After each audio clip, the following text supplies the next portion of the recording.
Congress is back in town, and President Donald Trump is debating declaring a national housing emergency to address today's housing affordability problem. What can the federal government actually do in this area? From the opinion pages of the Wall Street Journal, this is All Things with Kim Strassel. Welcome to All Things with Kim Strassel. And joining me this week to talk about what kind of room to run the federal government might have when it comes to housing and affordability is former Secretary of Housing and Urban Development, neurosurgeon, and the founder of the American Cornerstone Institute, and all-around amazing guy, Ben Carson. Thank you so much for joining us today. Always good to be with you, Kim. Thank you. So we're still waiting to see if the president issues such a declaration. He hasn't been shy about declaring a lot of other things an emergency. I think by my count now, he's declared 9 separate emergencies, mostly though dealing with immigration and trade. So I guess I would want to start with that basic question. As someone who's done this a long time, looked very deeply at this issue, would you say we're actually in what you would call a housing affordability emergency? Would this be justified? Well, I would certainly say that it's a very urgent situation. Things have changed. It's much more difficult for a young couple starting out to buy a home now. And that's causing people to lose faith in the American dream. But interestingly enough, I was at the housing showcase on the mall in Washington, D.C. today, looking at some of the innovations in housing. And it is possible to get a 700, but that's still pretty big. 700. That's still pretty big. For just over $100,000. That's amazing. So this begins to be more realistic. And I think people have to maybe understand that in the past, we have had such things as starter homes and things that weren't your ideal, but they got you started. And from that point, you can begin to save and plan and then move up. And some people don't seem to want to take that beginning step. And that sometimes makes things seem more difficult than they are. I think that's an excellent point. And I actually really want to talk to you a little bit more as we go along here about what you saw at that, because that was one of my questions, sort of talking about too. We've had an innovation in homes, manufactured homes, mobile phones, that they can really go together fast. I think a lot of people aren't aware of that, but just a little bit more about how we got here. I mean, what in your mind has led to this affordability crisis? I mean, I have my own views, some of which point heavily toward not so much current Federal Reserve action, but past Federal Reserve action. Tell me your thoughts on how you think we got here. And aside from maybe people's more unrealistic views about the types of house they should have from the moment they are thinking of being a home buyer. Well, a lot of people might blame the Fed and they might blame the interest rates and things that have to be paid. But those of us who've been around for a while remember the days of Jimmy Carter when you were talking, low 20s. And somebody who got a 7% would be like, where'd you get that from? So, that's all relative. So I'm not sure that that's so much reason. But we have markedly escalating prices, I think largely because of the regulatory industry, which has really come in and plagued the housing market. You got to do this, you got to do that, you got to do this. And it's possible to actually create relatively decent housing with the technology that exists now for maybe $150,000. This is the case in places like Los Angeles. But by the time you get to attacking all the regulatory costs, you're up to $600,000 for an apartment for someone who was homeless. Well, that obviously is unsustainable in the long run. And we also had a time when families were not opposed to living together. And until such time as everybody's able to spread their wings and fly, we still see that amongst many people who migrate here. And it seems like we've forgotten about that you can live together as a family Sometimes I know when I was growing up in a 700 square foot house in the neighborhood, there would frequently be 8 or 10 people in Right. there. Yep. And, that obviously consolidates the population and doesn't exacerbate the problem to the same extent. But also recognize that we've had a tremendous influx of people into the country, particularly over the last few years. They're competing for the same housing as everybody else. So that not only drives up the prices, but limits the supply. So those are all serious issues: regulation, increasing population without increasing the supply. And that is just a ball of confusion. I want to dig in a little bit on this deregulation point. And, I actually went and looked up some numbers to your point. According to the National Association of Home Builders in 2021, and this would have been when you had just got started as HUD secretary, so you had no role in this. In fact, I know that you spent time trying to cut the regulation while you were there, but the National Association of Home Builders in 2021 said that regulations imposed by all levels of government accounted for almost 25% of the price of a single family home. And I know that when you were HUD secretary, you chaired the Council on Eliminating Regulatory Barriers to Affordable Housing. That was something that I think was created by a Trump executive order. Right. We went backward, obviously, under Biden with all kinds of new mandates, in particular on the green front, all these new rules about energy efficiency and changes in heating sources. And I know that the Trump administration is trying to eliminate some of those. But when you were chairing that commission, I mean, what are some of those, the worst of those regulatory burdens that add so much to just the purchase price of a home? Well, some of them are things that are ridiculous, like the need to have a certain number of car spaces per Is that a population. thing? That's a thing.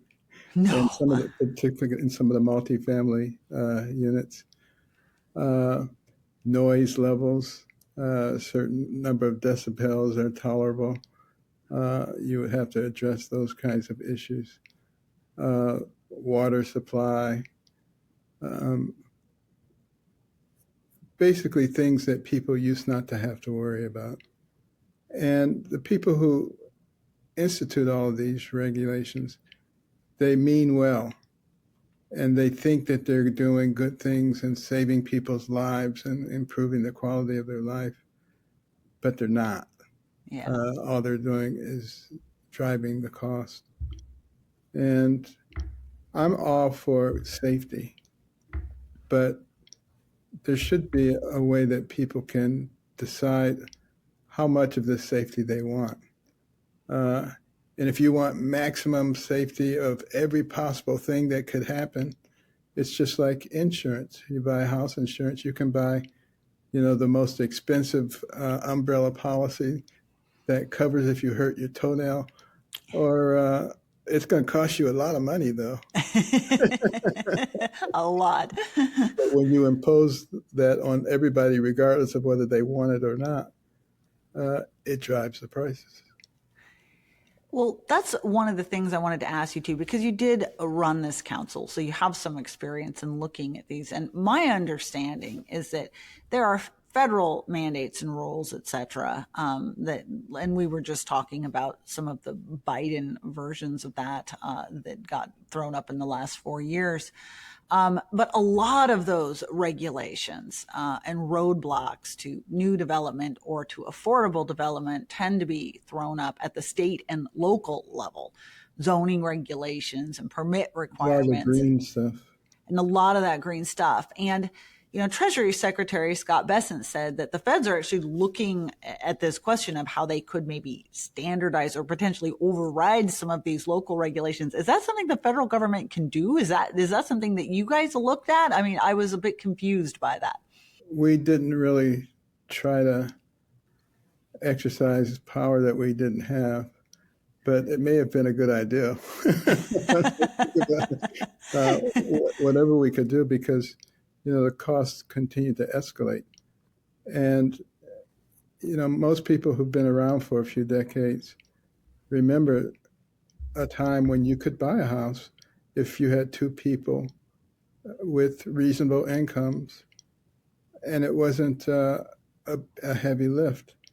Now it's a tremendous lift, and we haven't really paid enough attention to what are the things that we could do as a society, and particularly at the local level, to decrease that financial burden and increase people's ability to actually have the home that they'd like to have.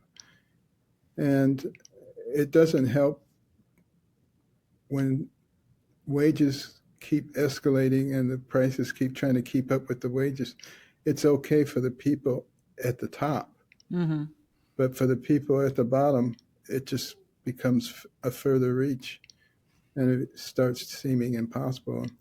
And that's why I think you're hearing all this talk about the American dream disappearing. One more question I wanted to ask on this, which has to do more with, we've been talking a little bit about barriers to supply of housing and the way in which regulation can get in the way. But another supply question has simply been land that is available for development. And I wanted to get your take on this proposal that's going around Washington at the moment. It was debated to be part of the One Big Beautiful Bill.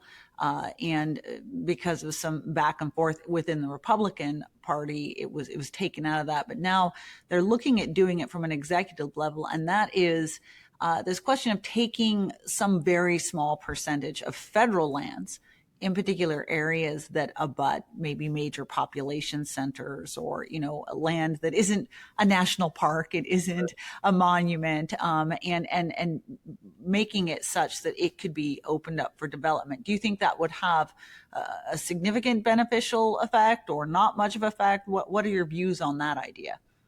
I think it has the potential to be extremely beneficial. When you get on an airplane and you fly from the East Coast to the West Coast, and you look down and you see just hundreds and hundreds of acres of undeveloped land, and you say, why aren't we using some of that land? And there's no good reason, to be honest with you, for the same reason that we don't look in some of our mountainous areas for critical minerals. I bet we have a ton of them, but we have all these green regulations so that we don't develop those areas. Those areas can be explored with the technology that we have now to see what they yield, and things can be harvested in a very ecologically friendly way.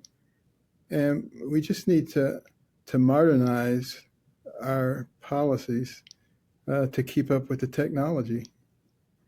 And things don't have to be done like they were done 40 years ago. Excellent point. Sometimes you're right. Sometimes people talk as though we're just going to go clear cut everything. And, the funny thing is most people who are moving into a house don't really want to have a moonscape around them. There's clever ways to do this development these days. Right.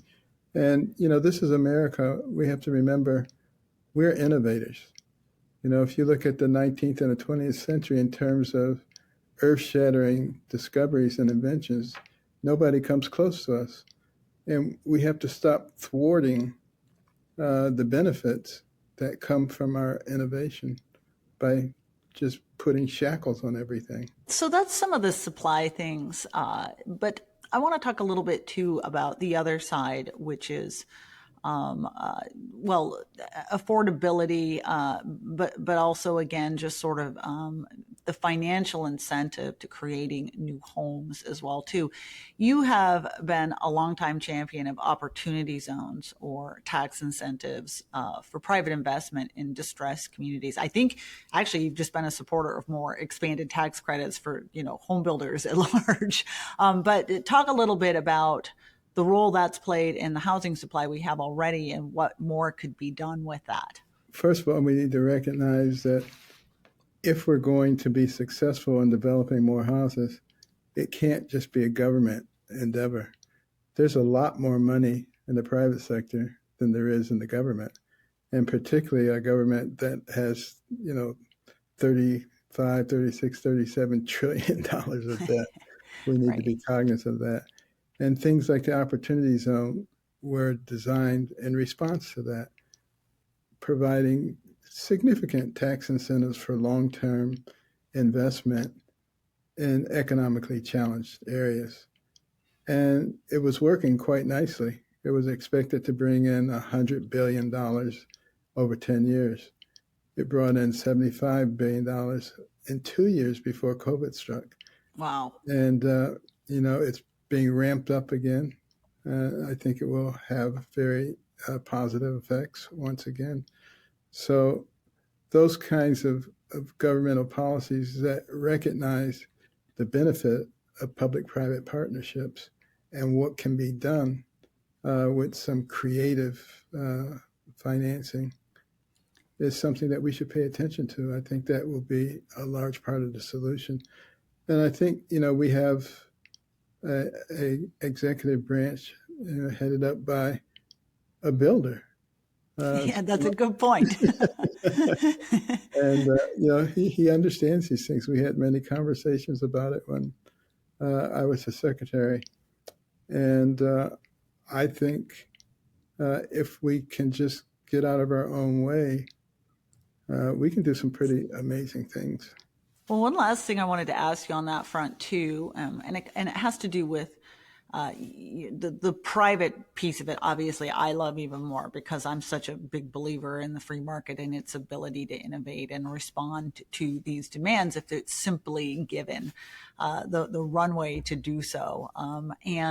But there is obviously a lot of people do kind of depend on some federal agencies for financing, whether directly or indirectly via other programs, to get a hold of to be able to afford homes. And I know that there has been some discussion too about agencies like HUD trying to be more innovative in the types of financings that are made available for different types of homes, like some of the ones you just went and saw today, modular or manufactured homes. So talk a little bit more about what you did see there today, and what some of the opportunities are for the federal government to maybe make it easier for people to take advantage of some of these new housing opportunities that are not what we traditionally think of, right? But they are just as valid and just as snug and cozy first home starter homes as any other ones.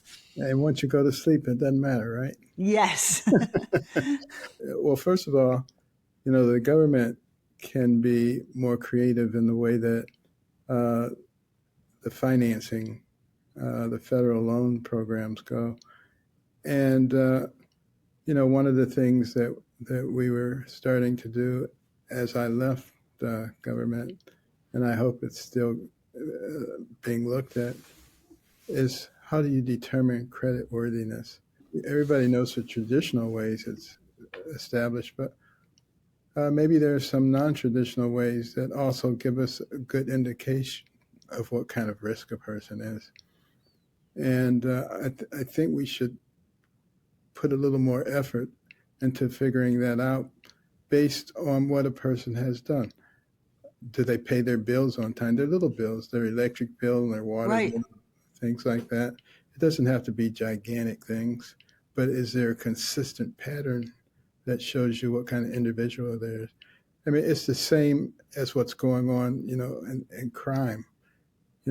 Should we be looking at the people who repeatedly are arrested, who repeatedly are breaking the law, and maybe establish a different way of dealing with those people? The young woman who was killed on the train in North Carolina this week. Individual who killed him had been arrested 13 times, and in some cases for some pretty violent things. Had been diagnosed with schizophrenia. Maybe we don't treat him the same way with somebody else. And the same goes for some of the housing financing. Let the record show what they've done in the past with small things, it's a pretty good indicator of what they'll do with big things. So that should be looked at. But importantly, some of the things that we saw today, some of the modular homes, which can be built in factories now, AI controlled factories, so the production can be very high. They're put together easily. You walk into it, it's beautiful. Beautiful kitchen, modern appliances, clean look, 9-foot ceilings, uh, for very reasonable prices.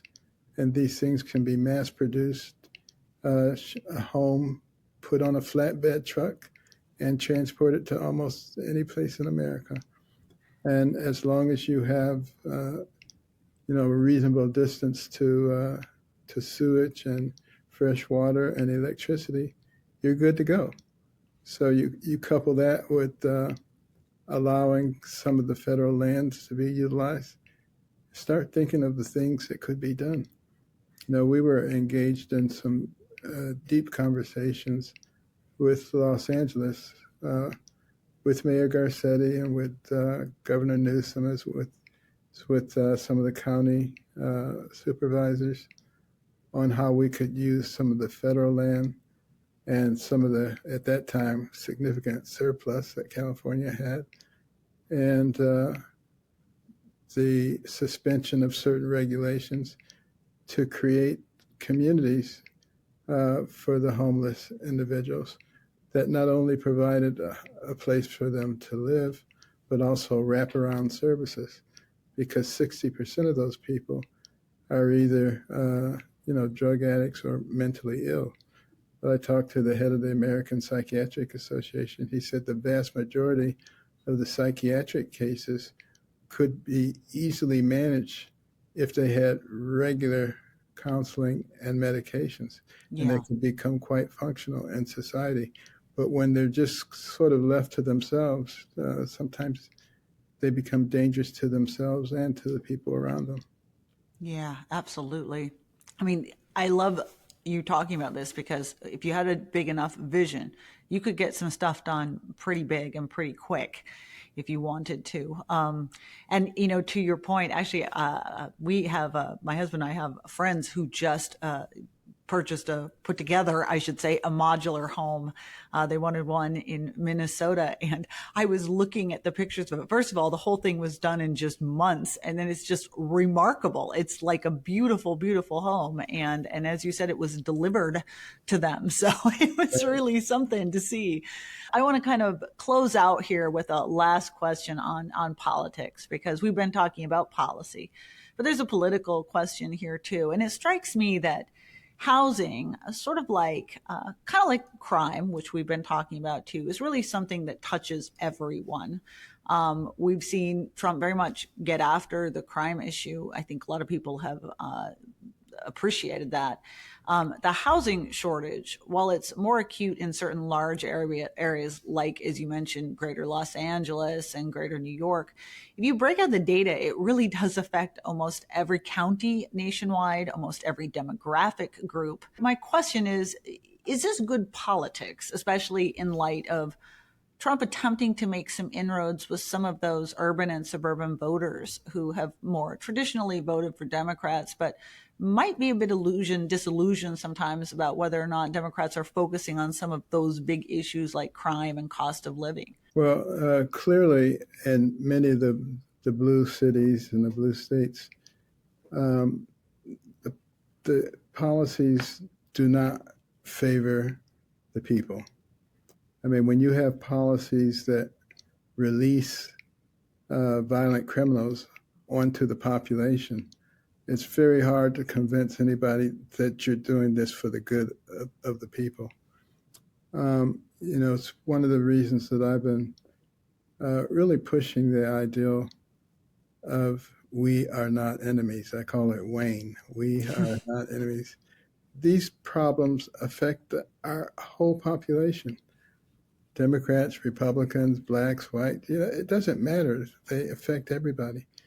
And if we can somehow get over this concept of you're evil because you're a Democrat, you're evil because you're a Republican, there's no telling what we could do. I mean, think about the early days of this country when you had communities of maybe 100 families, and they came from different parts of the world. Mm-hmm. They didn't speak the same language.